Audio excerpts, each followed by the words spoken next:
I want to watch this. Notoriously hate award shows, and celebrities hate when comedians host them because the comedians can't resist the opportunity to get on stage and belittle celebrities during their night of highest honor. But the fans love these spectacles because we get to sit back and watch the chaos. Relax, I'm going to try and be nice. You're global megastars with amazing talent, most of you. A few of you just married well. You know who you are. We all do. We all do. Today we are going to take a look at some of the funniest, most savage, and painfully awkward moments that have come from. Take a look at some. You know who you are. We all do. We all do. Today we are going to take a look at some of the funniest, most savage, and painfully awkward moments that have come from comedians at award shows, starting with Jerry Seinfeld, who exposed these ceremonies for what they truly are. Comedy legend Jerry Seinfeld bluntly explained his hatred for award shows while he accepted the Comedian Award presented by HBO in 2007. You don't give awards to comedians. First of all, comedians don't need awards. Awards are for people that are looking for work. We're not looking for work. Jerry opens with an interesting point. Comedians will not sell more tickets to their stand-up performances based on some pretentious award because being funny is subjective. However, in cinema, receiving an accolade will make producers and directors more interested in hiring an award-winning actor in future films for obvious creative and marketing reasons. You know, I don't know why we're so fascinated with actors in this. Guys, because it's a selling point, okay? Guys, if you have a movie, okay, it's like, do I want to go there or not, dude? And it says award-winning, like fucking Oscar-winning, you have a massive title, some award. Guys, it's a selling point. Yeah, you can be good without the award. You know, having the award really helps. Why? We must honor this man. Why? He pretended to be Bob Johnson. Nobody cares to look into what you actually do. And just see the award. It's not genius. Good job, man. Roll the cameras, put on these clothes, stand there ready, say what we told you to say. People don't research before they watch some funny guy. He did it. Give this man a huge golden trophy. This guy's, he's gotta be the funniest guy and as be an actor disappointed. Himself, I'm sure Jerry is just joking here. However, comedians are often writers, directors, producers, and performers of their own material. Ironically, it kind of makes them more deserving of these esteemed awards. And secondly, and even more important, is your whole career as a comedian is about making fun of pretentious, high-minded, self-congratulatory BS events like this one. The whole feeling in this room of reverence and honor. Chat, it's kind of a. I hate to be this guy to say ironic. It's kind of ironic this guy wrote this entire thing about being pretentious because he knew he was going to win the award. That's just kind of pretentious. Is the exact opposite of everything I have wanted my life to be about. Now, him clearly expressing disdain for these ceremonies might come as a surprise to you, but comedians before and after him have felt the exact same hatred. Like Don Rickles, who paved the way for comedians after him to unapologetically say what's on their mind. I have a dent in my head. I'm so excited to get this Cockamamie Award. While you may think it's disrespectful to just make fun of an award you're being honored for, it's hard to take it seriously when there are so many award shows that you can't even keep track of them. You have the Golden Globes, the Emmys, the Grammys, Directors Guild of America Awards, the BAFTA Awards, Screen Actors Guild Awards, Producers Guild of America Awards, Writers Guild of America Awards, the Oscars, MTV Video Music Awards, BET Awards, American Music Awards, and that's not even all of them. These people spend more time celebrating than they do creating. I get this wonderful TV Land Award, and whoever designed it is a moron. Now, I'm sure you all know the typical structure of these events. One person will be the host of the entire night, but different celebrities will take the stage to present each award. Usually, these celebs read their lines off teleprompters, and often they are reading bad jokes that someone else wrote with terrible delivery. We're here to present the VMA to the best group, and we love everything that has to do with groups. We have group therapy, group hugs, groupies. Very exciting for both of us because we're both nominated. Actually, James, I'm not nominated tonight. Oh, come on, Ann, don't be so modest. No, I'm not modest. I'm just not nominated. It used to be. Reading a script. You get naked, you get nominated. Not anymore. Not anymore. which made Don's subtle jab about reading from the teleprompter that much funnier. That's just bad. Let's read these funny lines they wrote for us. Okay. Don then goes on to sarcastically laugh at the jokes. First, it's Just a thrill embarrassing, to be matched man. up at the Emmy Awards with Mr. Warmth himself, Don Rickles. The world hasn't seen a pairing like this since John McCain and Sarah Palin.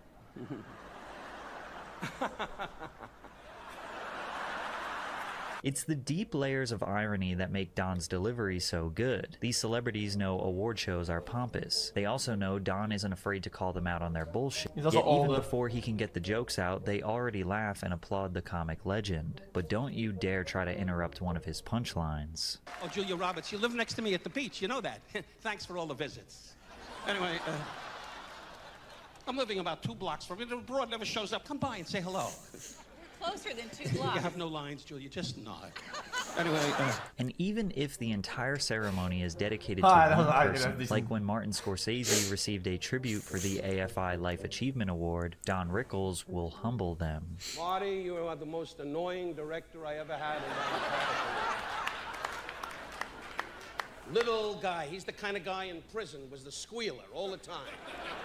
Pulling on your pants leg going, let's do it again. Marty, when we see all the films you did, none of them. Marty. But if you feel bad for Martin, don't worry. He got the same treatment the previous year. Clint, I say it, nobody else has said it, and I say it from my heart. You're a lousy actor. This is why you can never get too comfortable at these gatherings, like when David Mann was presenting at the Neighborhood Awards and Lavelle Crawford caught a stray fat joke. Anybody got some chicken? Extra piece of chicken. Lavelle, I know you got some. Hey, take your jacket off and cover that side of the audience, sir.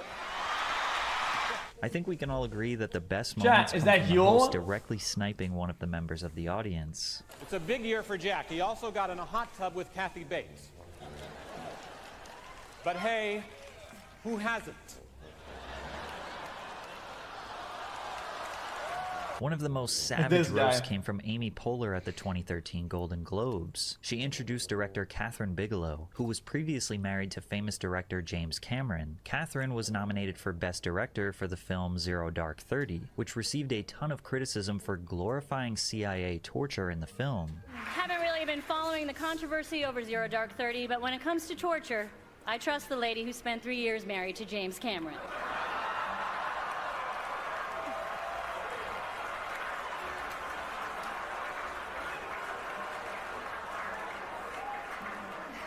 Good one, man. Amy has built herself a reputation for kind of being a roast master. Yes, Matt Damon is here for Behind the Candelabra. Where are you, Matt?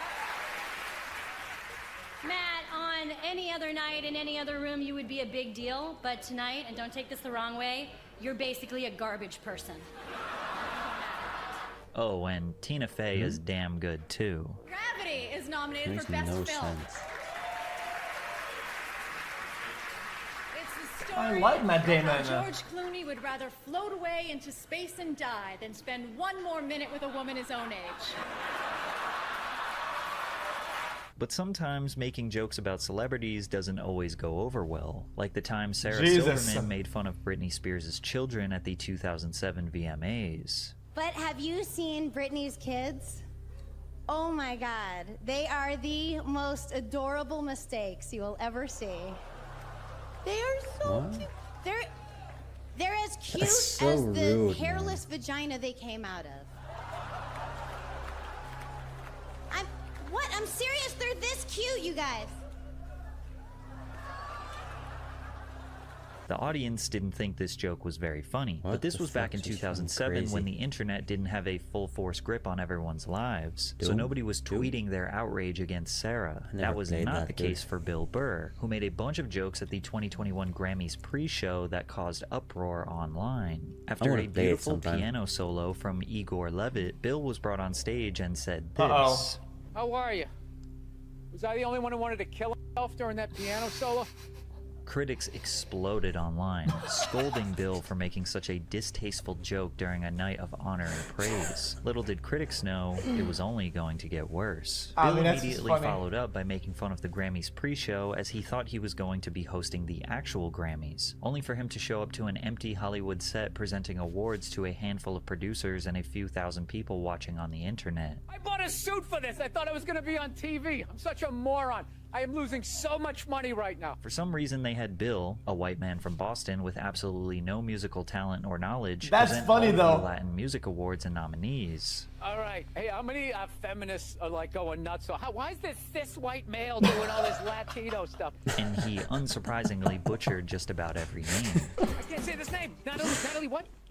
This guy is actually funny, dude. And the winner, the Grammy goes to Natalia Lafourcade.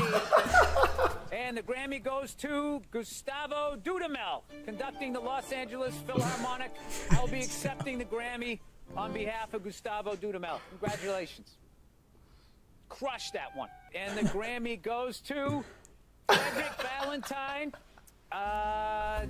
Angel Blue, Dead Sea Graves. Because of people's outrage, some comedians don't think it's worth it to host anymore. Like Kevin Hart, who decided to drop out of hosting the Academy Awards after he was attacked on Twitter for his unsavory humor. Kevin Hart was announced to be the host of the 2019 Oscars, and immediately Twitter erupted, where detractors posted a series of old homophobic tweets. Nearly all of them were just really bad jokes that seem relatively menial. However, one stood out more than most. Kevin Hart tweeted, "Yo, if my son comes home and tries to play with my daughter's dollhouse, I'm going to break it over his head and say in my voice, 'Stop, that's gay.'" Critics also resurfaced an old joke from his iconic comedy special, Seriously Funny. I'll tell you guys one of my biggest fears. One of my biggest fears is my son growing up and being gay.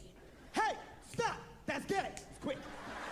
Kevin had apologized for these previous words in 2012. In 2015, he also addressed using gay jokes in his film Get Hard. Did you think this is mildly mean-spirited, or at the very least a little bit dated? I said to myself, this is funny. Okay.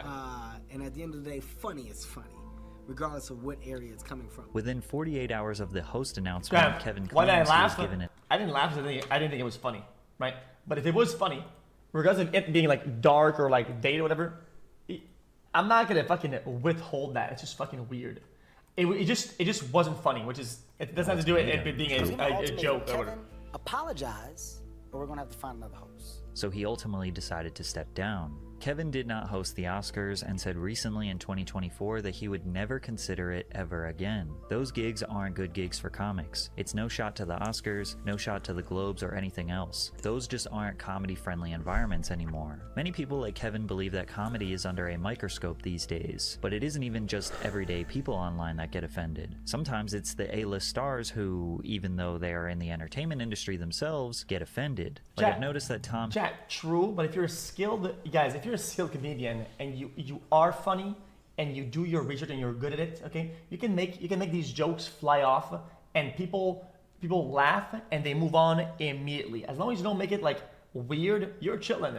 I think a lot of people that complain that, oh dude, comedies like this is because they're just not funny, they're just not good at their job. Hanks always has a sour look on his face. Anyone in the audience not laughing is terrified of being next. One A-lister who did not like being the butt of the joke was Jada Pinkett Smith, and her husband's reaction stamped one of the craziest award show moments of all time. During the 2022 Oscars, Chris Rock was presenting the award for Best Documentary Feature. Naturally, he opened with some jokes. You know who's got the hardest job tonight?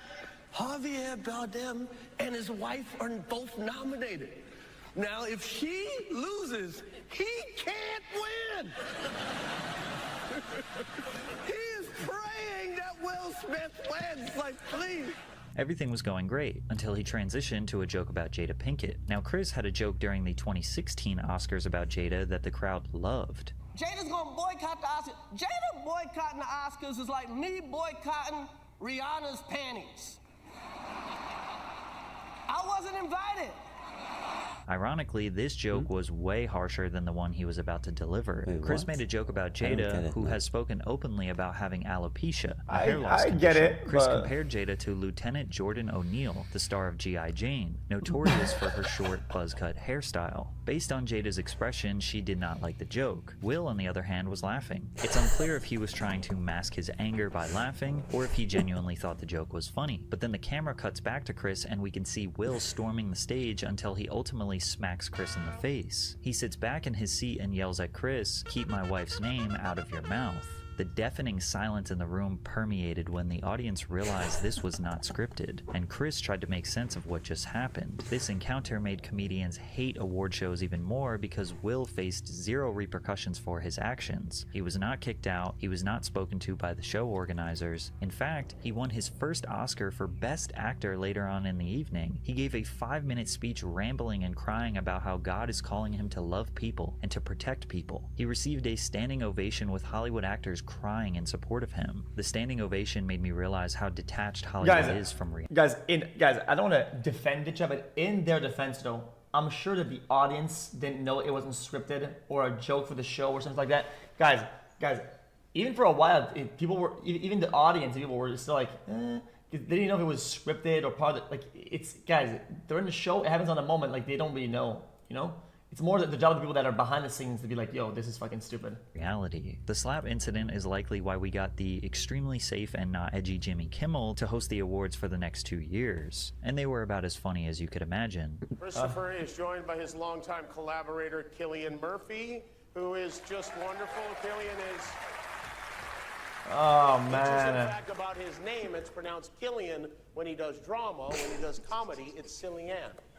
Actually, I take that back. The reason why we'll never get a good comedian to host an award show again is not because of Will Smith. It's because of... You guys, I don't everybody make a joke out of or whatever. This guy, come on. Ricky Gervais, who unleashed an onslaught of savage roasts and jokes towards the guests, sponsors, and even the networks who host these events. Ricky exposed Hollywood so badly at the 2020 Golden Globes that no organizer will dare set themselves up to get decimated like that again.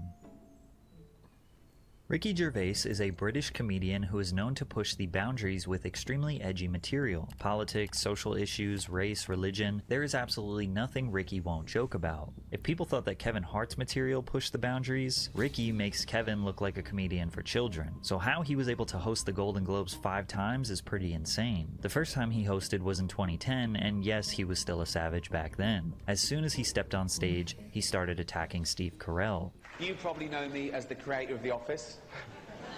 No, you don't, do you? You think Steve Carell did it all? Oh, he's brilliant, isn't he, Steve Carell? He's amazing as the bumbling office manager. Where does he get his ideas from?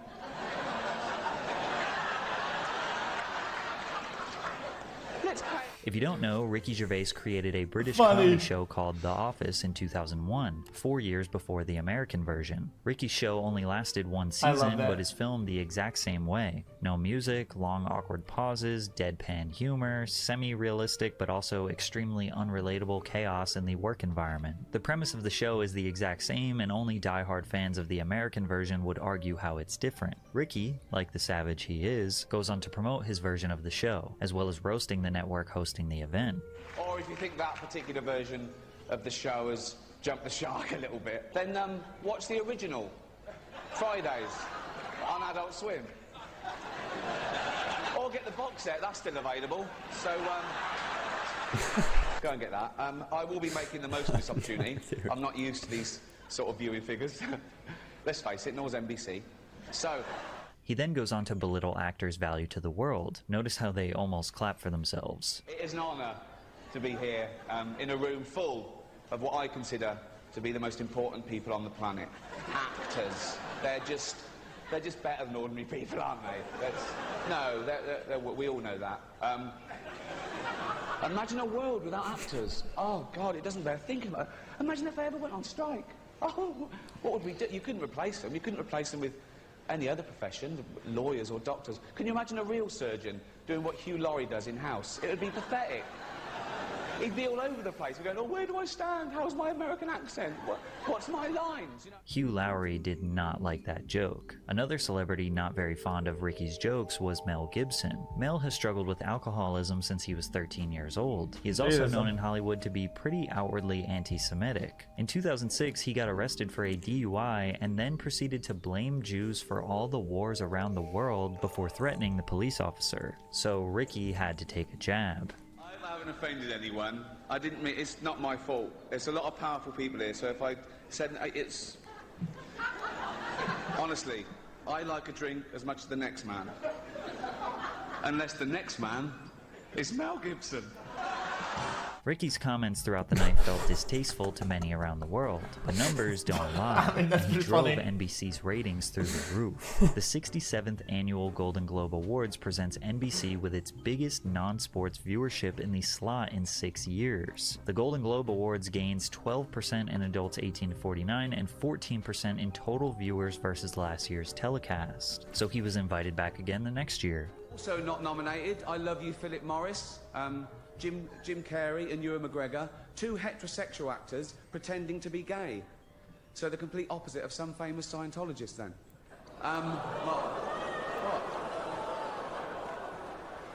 Well, I don't get it. My lawyers helped me with the wording of that joke. Ricky set the tone for the night that 2011 would be even crazier than 2010, Tom immediately Cruise? attacking the nominees. Tom Cruise is gay? Specifically The Tourist, which was a 2010 film led by Johnny Depp and Angelina Jolie that was nominated for Best Motion Picture. It was a big year for 3D movies. Toy Story, Despicable Me, Tron. Seems like everything this year was three-dimensional. Except the characters in The Tourist. I feel bad about that joke. No, I'll tell you what. I'm jumping on the bandwagon because I haven't even seen The Tourist. Boy, it was a good movie. But no. The Tourist was I enjoyed the movie. A terrible movie, and many wondered why it was nominated in the first place. Well, if you understand how Golden Globes are chosen, it might make a bit more sense. The Hollywood Foreign Press is a voting body of about 90 journalists that determine who gets nominated and wins the trophy. To get into the HFPA, you must write for a foreign publication but live in Los Angeles. It's no secret that members of the HFPA like to use their status to mingle with celebrities. It's like if I had a real vote on who wins a Grammy and I started hitting up rappers to have dinner with me. They might entertain it because theoretically I could help them win an award. So you will notice Ricky often says the Hollywood Foreign Press is corrupt. It must be good because it's nominated, so shut up, okay? And I'd like to quash this ridiculous rumour going around that the only reason The Tourist was nominated was so the Hollywood Foreign Press could hang out with Johnny Depp and Angelina Jolie. That is rubbish. That is not the only reason. They also accepted bribes. Ricky also had to take more shots at Mel Gibson. Our first presenter. Yeah, it's a little far out then. Talented, and Jewish, apparently. Mel Gibson told me that. He's obsessed. And of course, he had to dig into Steve Carell some more. He was a jobbing actor, career not going that well, if I'm being totally honest, who got his big break when I cast him in a remake of a show that I created called The Office. He's now leaving that show and killing a cash cow for both of us. Please welcome the wonderful Tina Fey and the ungrateful Steve Carell!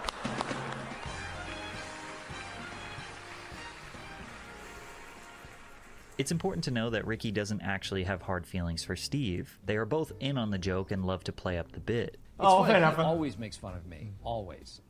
And he's also, you know, in a personal way, been very, very sweet to me. Like, before one of these award shows, he pulled me aside and said, hey, I've got a few things that I wanted to go after you with. Is that okay? And I'm like, of course. So there is a side, there is a gentler side to him that people don't necessarily see. He's such a lovely man, though.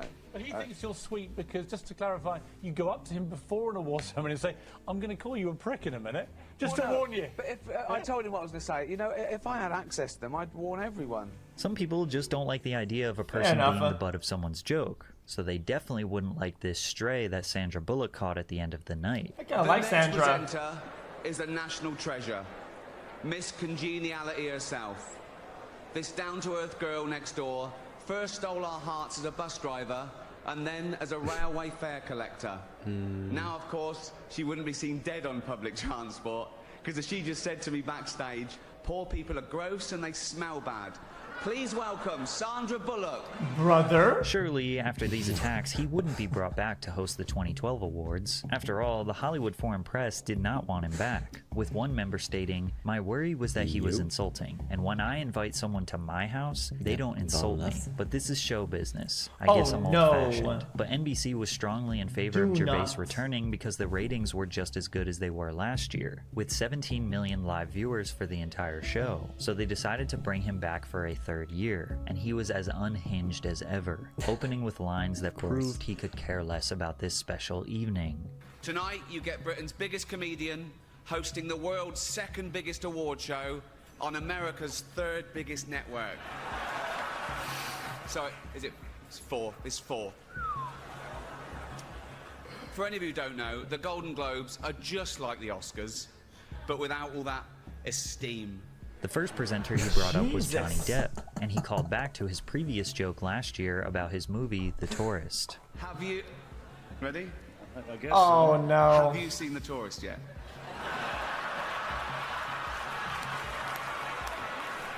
Have you? He doesn't watch his movies, doesn't he? No. The lead actor of a movie that was nominated for a Golden Globe, admitting that he didn't even watch his own movie the following year, says just about everything you need to know about the value of these awards. Celebrities, like Elton John, have had enough of Ricky's nonsense. Even Ricky wrote on his blog after the event, "I've told my agent to never let me be persuaded to do it again. But then 2016 came around and Gervais was made an offer he couldn't refuse." He tweeted, "I'm making a list, I'm checking..." Jack, you're all missing some lore, and he's the guy making video is also missing the lore. He said it in a court case that he doesn't watch his own movies, which makes a lot of sense, like watching your own VODs. I think it makes sense. It twice, gonna find out who's naughty and nice. Hashtag Golden Globes. Ricky genuinely believed he would never be back, so he made the 2016 Golden Globes his most diabolical performance ever. Shush. I watch my own VODs. Shut up. You disgusting, pill-popping, sexual deviant scum. I want to do this monologue and then go into hiding. Ricky kept reassuring everyone in the crowd he would be nice this evening. He was lying. I am going to be nice tonight, and I'll tell you why. The president of the Hollywood Foreign Press just told me that if I say anything offensive or crass or resort to innuendo, he is going to come out here and personally pull me off. So that's an offer I couldn't refuse. Yes, that is the level. An old man pulling me off. And then again insinuated that this award show is corrupt. One Hollywood publication said that me hosting would mean that some film stars would stay away for fear of being made fun of. As if film stars would stay away for the chance of winning a Golden Globe. Particularly if their film company has already paid for it. Everyone is clapping and laughing because they know it's true. Ricky continued to just minimize and bash the award show every which way he could. All female remakes are the big thing. There's a female remake of Ghostbusters. There's going to be a female remake of Ocean's 11. And this is brilliant for the studios because they get guaranteed box office results and they don't have to spend too much money on the cast. So... double whammy! I don't care. If you do win tonight, remember, he comboed it. No one cares about that award as much as you do, okay? Don't get emotional. It's embarrassing, okay? That award is, no offense, worthless.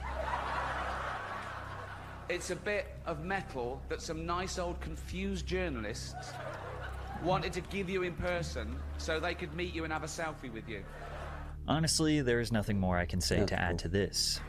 True. Eva Longoria and America Ferrera aren't just beautiful, talented actresses. They're also two people who your future president, Donald Trump, can't wait to deport. But I'm sure you can tell the energy of this show feels different than previous years. The first 3 shows he hosted, he was more playful, often chuckling to himself devilishly. But this show, he seems more fed up and actually just trying to be blunt. Oh, this show is way too long, isn't it? It's way too... This could be half an hour. Okay. Yeah, in it. Let's get through it. Right.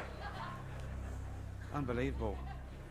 Some people still think this award means something. The winners, just listen to me. Listen. It doesn't just... Right. When Brad and Angelina see our next two adorable little presenters, they're going to want to adopt them. Please welcome Kevin Hart and Ken Jeong.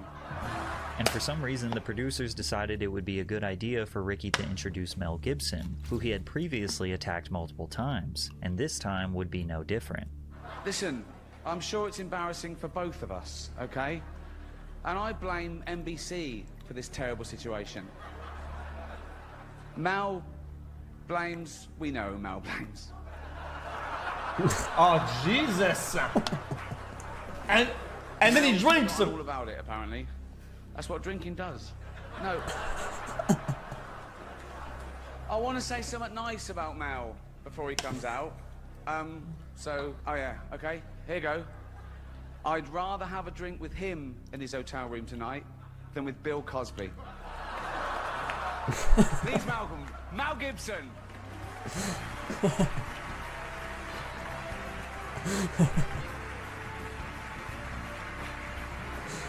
I'm guessing that the Bill Cosby thing was more fresh at the time. The night concludes, celebrities are angry, the Hollywood foreign press is angry, Mel Gibson is angry, Ricky Gervais is never coming back. Until 2020, where they asked him to host for the 5th time. People were shocked. Ricky was shocked, and if we thought his 2016 show was direct and less playful, 2020 felt like he did not tell one joke, but rather just statements of how much he hates Hollywood. You'll be pleased to know this is the last time I'm hosting these awards, so I don't care anymore. I'm joking. I never did. NBC clearly don't care either. 5th time. So, I mean, Kevin Hart was fired from the Oscars because of some offensive tweets. Hello? Lucky for me, the Hollywood foreign press can barely speak English. He immediately set the stage that he would go out with a bang, and timbers were shivered. People from every background, but they all have one thing in common. They're all terrified of Ronan Farrow. He's coming for you. He's coming for you. Look, talking of all you perverts, it was a big year. It was a big year for paedophile movies. Surviving R. Kelly, Leaving Neverland, 2 Popes. Shut up. Shut up. I don't care. I don't care. Ronan Farrow is the son of Woody Allen, who became a journalist and led the charge in exposing Harvey Weinstein for his decades of sex crimes inside the film industry. Spoiler alert, season 2 is on the way, so in the end, he obviously didn't kill himself. Just like Jeffrey Epstein. Shut up. I know he's your friend, but I don't care. Jesus, dude. You like to make your own way here. Holy. Right. Tom Hanks didn't like that one. Many talented people of colour were snubbed in major categories. Unfortunately, there's nothing we can do about that. The Hollywood foreign press are all very, very racist. So it baffles me how most of Ricky's harshest roasts since 2010 were towards the organizers of the event, and they still hired him 5 times. But the ending of his monologue was not a joke. So, if you do win an award tonight, don't use it as a platform to make a political speech, right? You're in no position to lecture the public about anything. You know nothing about the real world. Most of you spent less time in school than Greta Thunberg. So, if you win, right, come up, accept your little award, thank your agent and your God, and f*** off, okay? His wit and his charm we saw in previous years was no longer present. He had used it all up. Our next presenter starred in Netflix's Bird Box, a movie where people survive by acting like they don't see a thing. Sort of like working for Harvey Weinstein. Jeez. You did it. I didn't. You did it. Shut the f*** up. Fans absolutely loved Ricky's direct attacks on the privileged Dude, these are class. pretty far out, chat. These harsh jokes are likely the most adversity they had to face all year. Classically, journalists hated his performance. Rolling Stone said, the host's shtick at the 2020 Golden Globes felt incredibly stale. Salon said, why the Golden Globes and host Ricky Gervais felt particularly pointless. Variety said, but most of the time, his stand-up seemed lazy. Which is true. It was kind of lazy, because it didn't seem like he was joking. But hey, if these celebrities are going to congratulate themselves over a dozen times per year with superficial awards and trophies, then they need a comedian to humble them. But I think we can all agree that the real winners of these events are the fans, who get to laugh and reminisce on the comedic chaos that ensued at the expense of multi-millionaires. Hold on, man. And reminisce to humble themselves over, as it didn't seem like he was joking. But hey. Look at this guy. He dripped. He's dripped out of the wazoo. If these celebrities are going to congratulate themselves over a dozen times per year with superficial awards and trophies, then they need a comedian to humble them. But I think we can all agree that the real winners of these events are the fans, who get to laugh and reminisce on the comedic chaos that ensued at the expense of multi-millionaires. Chat, I thought it being lazy was the whole point of it. Is that like, oh, it's like last time hosting the show type thing? That's true. Like, oh, you actually really want me on? So okay, sure, I'll send it to you. Like, and then he just trolls it, you know? That's the whole point, yeah. Because I cannot activate Windows. Because it's already activated. Cap.